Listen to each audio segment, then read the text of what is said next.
오늘 우리가 읽은 역대상 17장은 다윗의 언약이고 이것은 역대기 신학의 중요한 내용입니다. 핵심입니다.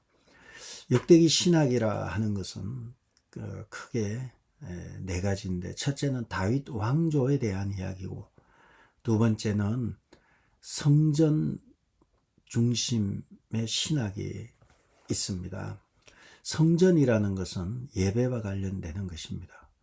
그리고 세 번째는 하나님 앞에서 이 모든 언약의 주도권은, 이 주권자는 여호와 하나님이시고, 오늘 우리가 읽은 10절에서 14절까지 내용도 전적으로 내가 해서 언약의 주도권이 주님에게 있다는 것이고, 네 번째로는 하나님 앞에 회개하고 순종할 때는 하나님께서 은혜를 베푸시고 복을 주신다. 이 네 가지가 역대기 신학의 중요한 내용들입니다.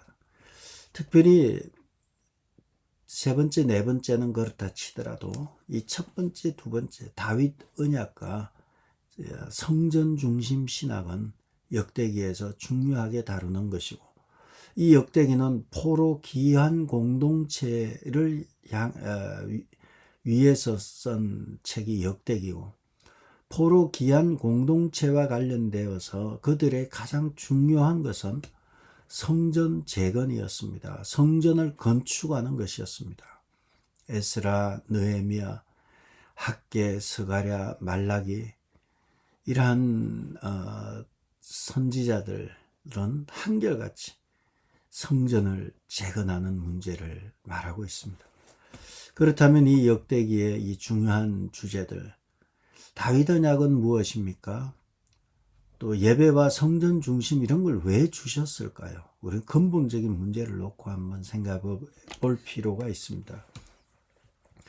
다윗 언약이나 성전 중심 이것을 왜 주셨을까? 이제 우리는 그것을 생각해 보려고 합니다.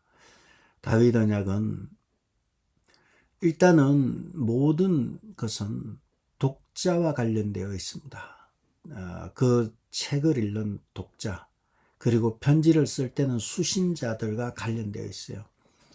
이스라엘 백성이 바벨론 포로에서 돌아왔을 때 나라도 없고, 당연히 나라가 없죠. 왕이 없으니까 왕국도 없는 거예요. 나라도 없고, 성전은 파괴되었고, 예루살렘 성벽은 다 무너져 버렸고, 집들은 불타버렸고, 황폐화된 그곳에 돌아왔을 때, 포로 생활에서 돌아왔을 때 하나님께서는 그들에게 소망을 주시기 위해서 왕위가 다시 일어날 것이고, 왕이 있다는 것은 나라가 있다는 것입니다.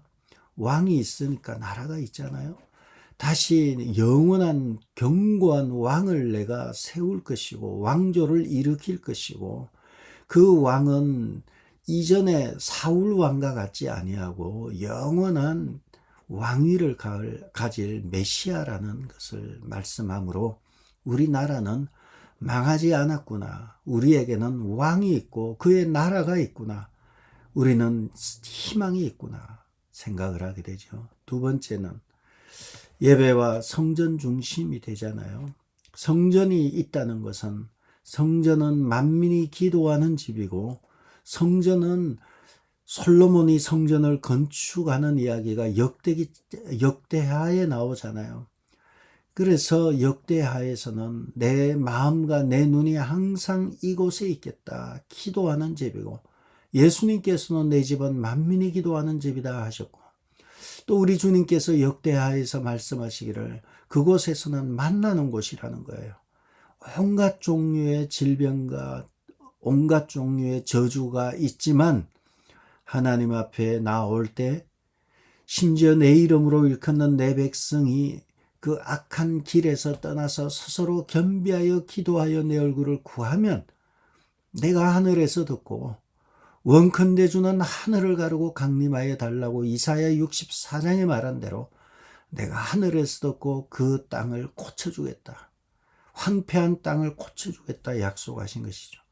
그렇다면 이 다윗 언약과 또 이 회복이 일어나는, 성전에서 하나님과 만나는, 다시 일어나는, 회복되는 이 말씀이 역대기의 중요한 주제가 되는 것입니다. 이러한 메시지는 결국은 이 메시지가 향해 있는 것은 그의 백성입니다. 지치고 상하고 오늘 복음송에 있는 대로 지치고 상한 나의 영혼을 주여 인도하소서. 그 복음송처럼 아무 희망이 없고 절망 앞에 서서 어떻게 회복될 것인가에 대한 이야기를 우리 주님이 역대기를 통해서 알려주고 있는 거예요. 나라도 없고 왕도 없고 망해져 버렸고 집도 다 파괴되고 성전도 파괴된 그곳에서 우리는 어떻게 살아가야 될 것인가. 그곳에서 그 처참한 상황에서 살 길은 장차 메시아가 오실 것이다. 장차 그 나라를 다시 일으킬 하나님의 나라, 그 왕의 주인이 다시 오실 것이다. 재림하실 것이다. 그리고 또 하나는 우리가 그분을 만나는 길은 성전이구나, 예배였구나. 우리가 예배를 드림으로 그분을 만날 수 있구나. 그러므로 역대기는 오늘날 우리에게도 동일하게 적용이 됩니다. 다시 한번 우리는 다시 오실 메시아를 기대하면서 예배에 집중해야 하는 것입니다. 이 얘기를 지금 역대기는 하고 있다고 봅니다. 그 내용을 계속해서 보면 10절에 하반절에 여호와가 너를 위하여 한 왕조를 세울 것이다. 언약의 주도권이 주님께 있는 거예요. 여호와가 세울 것이다. 한 왕조를 여호와가 세울 것이다. 언약의 주도권이 주님께 있으며 11절에서는 그 나라를 견고하게 할 것이다. 누구의 나라? 너의 뒤에 내 씨고 내 아들 중 하나를 세우는데 그 나라를 견고하게 할 것이다. 메시아의 나라. 다윗의 자손으로 오실 메시아의 나라. 아브라함과 다윗의 자손으로 오실 메시아. 바로 그를 언급하고 있으며 12절에서는 그는 나를 위하여 집을 건축할 것이지만 나는 그의 왕위를 영원히 견고하게 하겠다. 나를 위하여 집을 건축한다. 성전을 건축한다는 거예요. 이 성전은 포로 기한 공동체의 중요한 것이 성전입니다. 성전을 건축한다는 말은 무엇입니까? 예배를 회복한다는 말입니다. 성전에서 뭐 하나요? 예배드리고 기도하고, 그래서 성전을 세우고 건축하는 것은 예배를 온전케 하고 하나님께 기도하는 장소로서의 성전이 되죠. 그래서 성전을 세운다는 것은 예배의 회복을 의미하고, 예배의 회복은 무엇을 의미하나요? 예배가 회복된다는 것은 예배 참가자들, 예배자들이 회복되는 거예요. 그러므로 예배의 회복은 공동체의 회복이 되는 것입니다. 성전을 세우는 것은 결국은 예배의 회복이 되고, 예배의 회복은 공동체를 회복하는 거예요. 하나님의 나라의 백성으로 공동체를 회복하는 거예요. 그래서 하나님은 이 예배를 중시 여기시는 것입니다. 이렇게 놓고 보면 우리가 많은 문제 앞에 서게 되고, 또 하나님은 우리와 함께 하시는가, 그리고 우리의 미래에 대한 걱정과 이런저런 문제 앞에서 우리가 해야 될 것은 예배의 회복, 온전한 예배를 하나님께 드리는 것이 문제 해결의 첫 출발이라는 것입니다. 예배를 떠나서 문제 해결은 없습니다. 누가 아무리 우긴다고 해서 우길 사안이 아니에요. 피폐해진 나라, 아무 소망이 없는 나라가 살아나는 길은, 공동체를 회복하는 길은 예배의 회복이고, 예배의 회복은 성전을 재건하는 길임을 알기에 하나님은 끊임없이 페르시아의 고레스를 통해서 다시 돌려보내서 성전을 짓게 하게 하셨고, 그들이 돌아와서 제일 먼저 한 것은 성전을 재건하는 일이었어요. 건물의 재건의 문제가 아니라 예배의 회복이었고 공동체의 회복이었습니다. 그러므로 성전을 건축하는 것의 본질적인 목적은 예배를 드리는 것이고 예배자로 서는 것이 중요한 목적이 되는 것입니다. 결론입니다. 역대기 신학은 포로 귀한 공동체에게 너희는 하나님의 아들들이고 자녀들이다. 나는 너희의 아버지가 되겠다. 정체성의 회복이고 또 포로 귀한 공동체에게 역대기 신학은 예배 중심의 신앙을 회복시켜 주기 위한 것이 역대기 신학이 되는 것입니다. 그러므로 오늘날 크리스찬에게 오늘 반복되는 것이 예배가 되죠. 그래서 예배의 회복이 공동체가 살아나는 것이고 예배가 무너지면 공동체가 무너지는 것입니다. 역대기의 신학입니다. 하나님의 말씀입니다. 예배의 회복은 공동체 회복입니다. 그러므로 마귀는 예배를 흔들어 버립니다. 여러분에게 예배드리고 싶은 마음을 흔들어 버리고 예배자로 서는 것을 흔들어 버리고 하나님 앞에 서는 것을 뒤집어 버리는 것은 사단의 일입니다. 우리는 이유 여하를 막론하고 예배 자리에 서는 것은 사는 길입니다. 그러나 예배를 멀리하는 것은 어떤 이유로도 핑계치 못할 것입니다. 우리는 살고 싶습니다. 그렇다면 마지막 때에 처처의 기근과 지진과 난리와 난리의 소문이 있고 전쟁의 소문이 여기저기 있고 이러할 때 우리가 살 길은 무엇입니까? 온전한 방주로 가야 돼요. 이 배가 안전해야 돼요. 반석과 같은 그분에게로 나오는 길은 우리가 예배자로 나서는 것입니다. 그러므로 하나님께 나와 예배드리고 또 기도하며 함께하는 사람은 반드시 살아납니다. 두 번째, 이 역대기 신학은 이 성전에 대한 이야기, 예배에 대한 이야기를 하고 두 번째 이 다윗 언약의 핵심은 왕에 대한 이야기입니다. 왕이 왜 중요합니까? 소망이 있는 거예요. 우린 망하지 않았다는 거예요. 비록 우리가 포로 생활에서 나라가 사라져버리고 왕은 두 눈이 뽑혀가지고 개 끌려가다 끌고 가버렸고 성전은 무너졌고 어디 하나 소망 둘 것이 없어요. 사방을 둘러봐도 어디 하나 희망을 둘 만한 곳이 없어요. 하나님은 언약의 주도권을 가지고 반드시 영원한 왕권을 가진 그분을 보내주시겠다 약속하셨습니다. 주님이 약속하신 말씀이고 그 메시아는 이제 구약은 오실 메시아를 기다렸어요. 그러나 오늘 우리는 다시 오실 메시아를 기다리는 것입니다.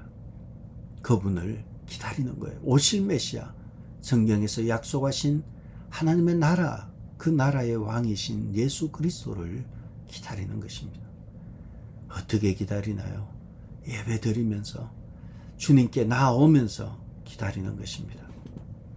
역대기에서는 또한 순종이 복을 만들고 불순종이 무너뜨린다는 순종의 열매와 불순종의 결과에 대해서 나옵니다. 하나님 앞에 정직한 왕, 그리고 하나님 앞에서 예배를 중시 여겼던 왕은 성군이었습니다. 히스기야나 요시야나 이런 왕들은 좋은 왕으로 성경은 기록하고 있어요.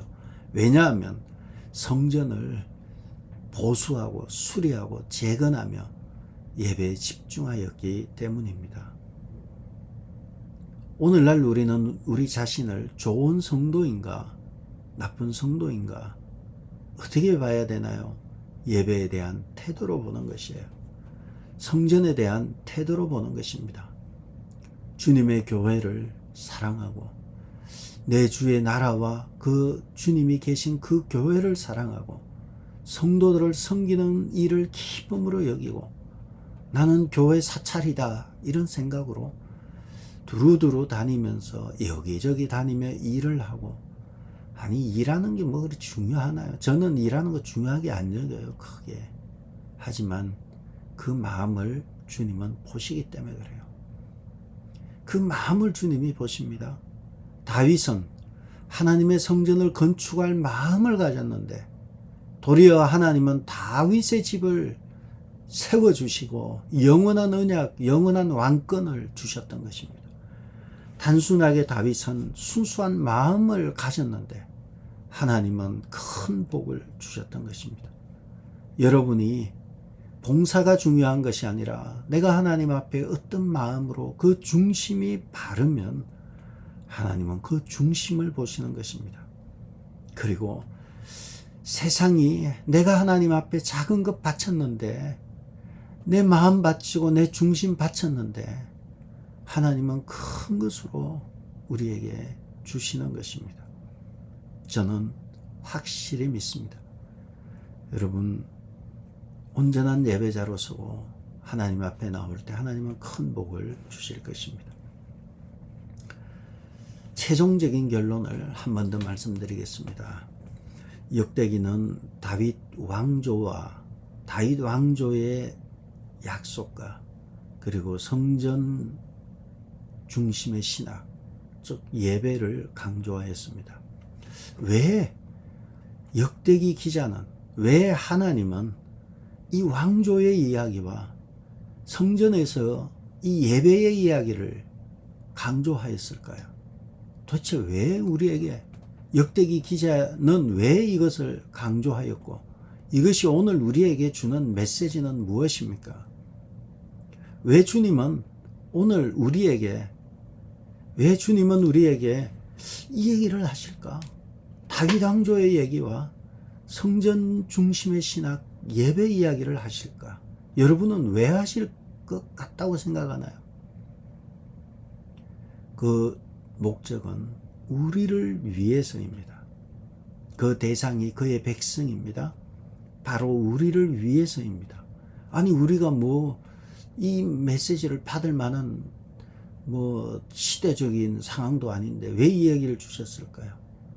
이스라엘 백성이 나라를 잃고 왕도 없고 생활터전이 망가져 버린 가장 최악의 절망적인 상황에서 이 말씀을 주신 것처럼 마찬가지로 우리의 삶이 어렵고 답이 없고 한 치 앞도 보이지 않으며 갑갑할 때 하나님은 우리를 위해 이 말씀을 주셨어요. 왜냐하면 소망을 가지고 살아내라고, 견뎌내라고 이 말씀을 주신 것입니다. 메시아는 다시 오실 것이다. 이 나라는 세상의 나라가 아니라 이 나라는 세상에 썩어 빠진 정치 지도자들의 나라가 아니라 이 세상은 곧 다시 오실 그리스도의 나라가 될 것이며, 그리고 그리스도의 나라의 백성으로서 온전한 예배자로 서야지 내가 복을 주겠다는 거예요. 복에 대한 이야기. 그래서 전심으로 찾고 찾으면 만나리라. 하나님을 만나게 하기 위해서 하나님께서 예배를 주셨고 성전을 주셨던 것입니다.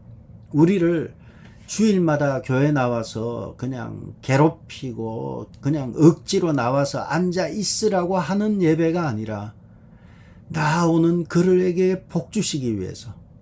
부모 마음이 그렇잖아요. 복 받는 길이 있고 뻔하게 저 길로 가면 잘 될 길이 있어요. 그런데 자식이 자꾸 엉뚱한 길로 가는 거예요. 마음이 아픈 거예요. 마찬가지입니다. 하나님은 그의 백성이 예배의 자리로 나오면 복을 주시겠다는 거예요.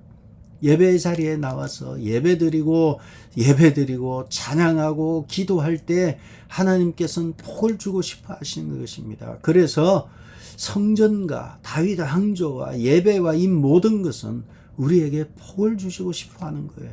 우리를 위한 것입니다.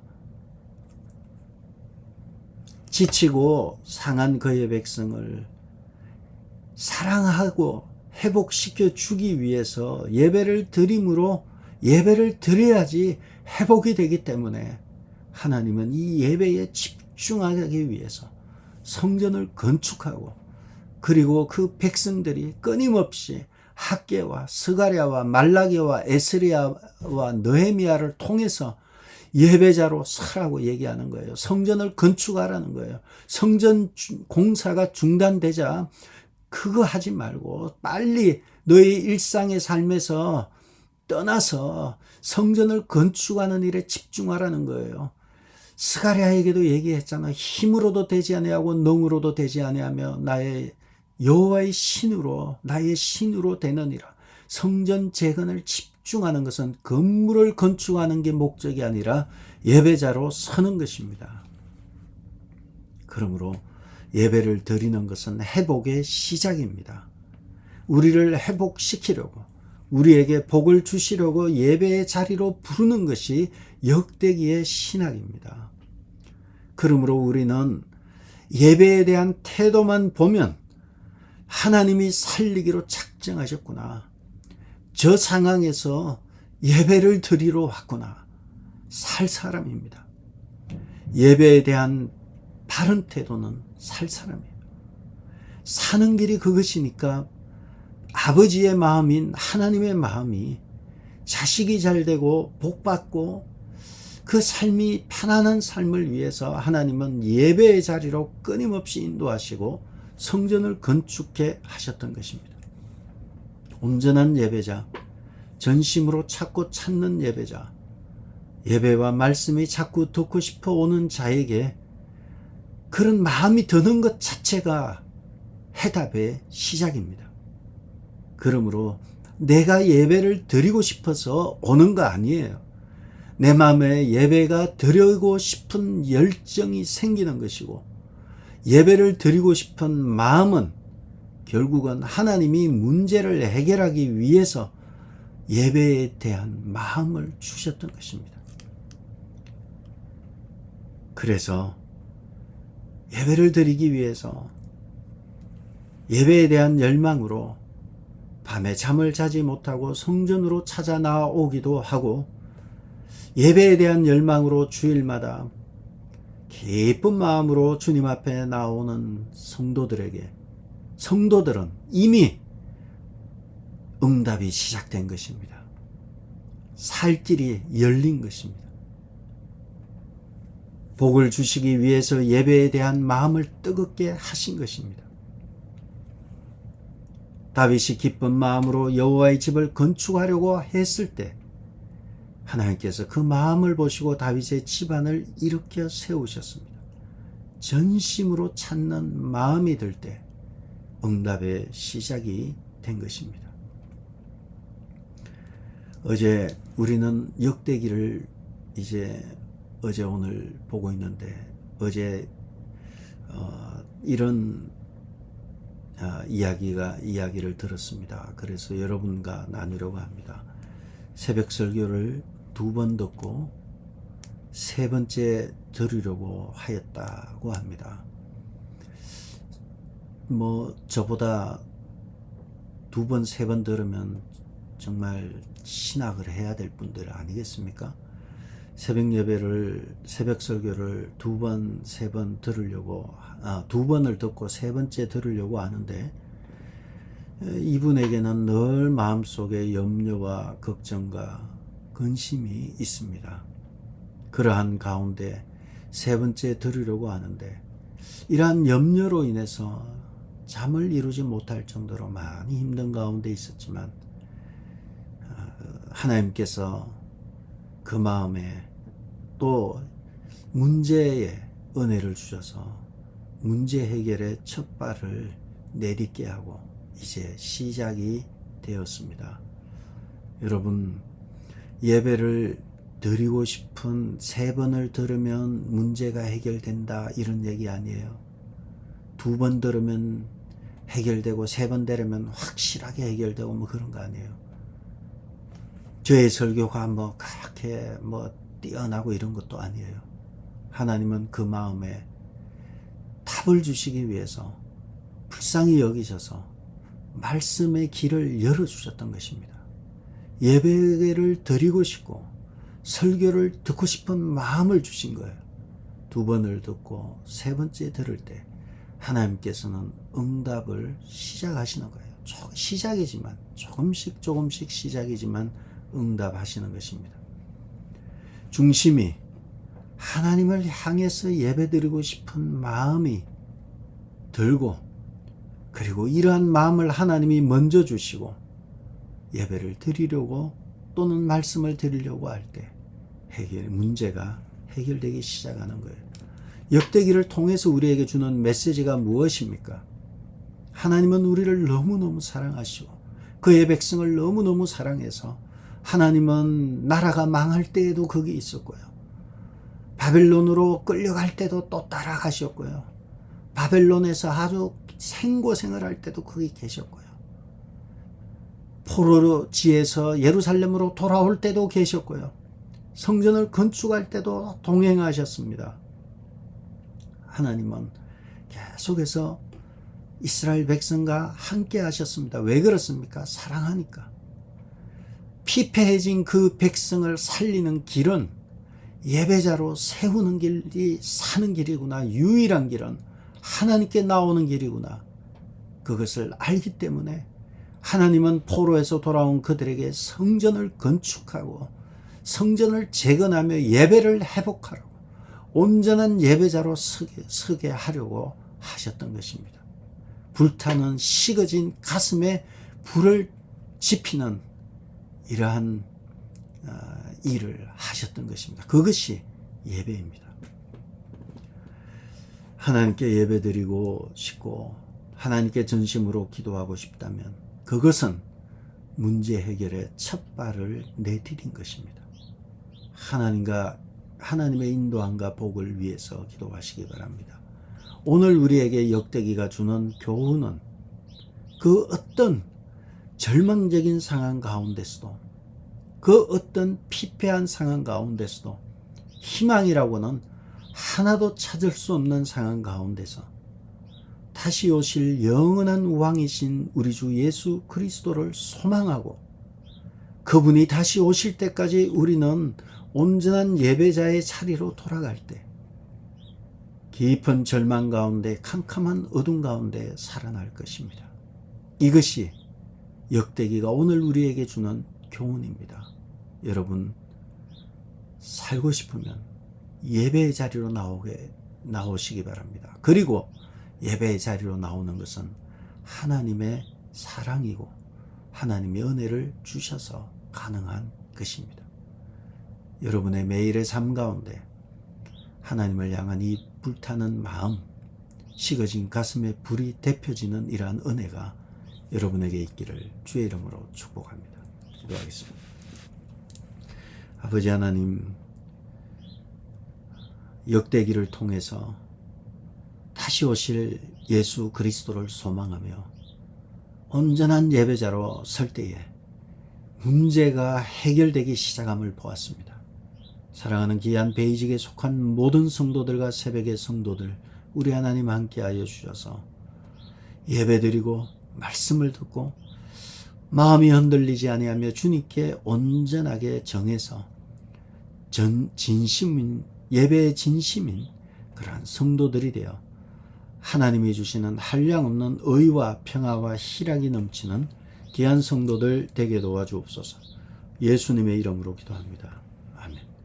하늘에 계신 우리 아버지여, 이름이 거룩히 여김을 받으시오며 나라의 몹시며 뜻이 하늘에서 이룬 것 같이 땅에서도 이루어지이다. 오늘 우리에게 일용할 양식을 주옵시고 우리가 우리에게 죄지은 자를 사하여 준 것 같이 우리 죄를 사하여 주옵시고 우리를 시험에 들게 하지 마옵시고 다만 악에서 구하옵소서. 나라와 근세와 영광이 아버지께 영원히 있사옵나이다.